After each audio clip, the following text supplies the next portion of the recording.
Dans la gamme Mercedes, le GLK n'est plus là, il a été remplacé courant 2015 par le GLC qui, comme son nom l'indique, est basé sur la plateforme de la classe C.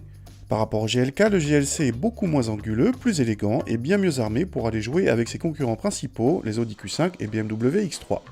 Pour son début de carrière, le GLC ne propose que 3 motorisations, 2 diesel culminant à 204 chevaux et un essence de 211 chevaux.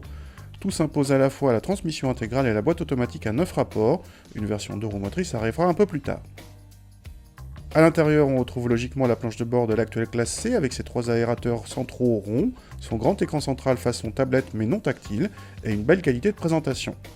Sur cette finition exécutive, la sellerie est en simili-cuir, de même que le revêtement de la planche de bord.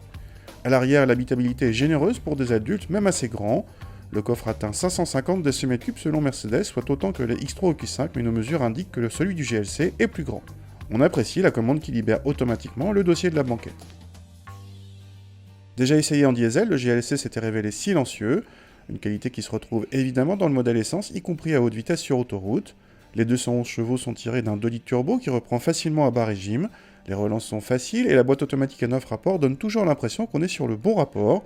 Malgré un poids plutôt élevé, la voiture donne une sensation d'agilité pas désagréable grâce à un train avant plutôt mordant.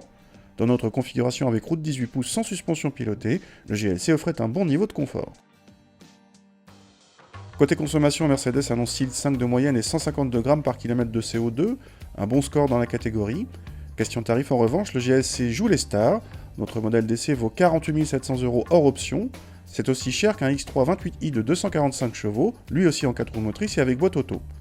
A noter quand même que pour ce prix, le GLC offre un équipement plutôt complet, mais bien sûr, il est possible de faire grimper la note avec plein d'options, dont un pack off-road qui ajoute des protections et quelques aides électroniques, et rehausse les suspensions et transforme votre GLC en vrai baroudeur.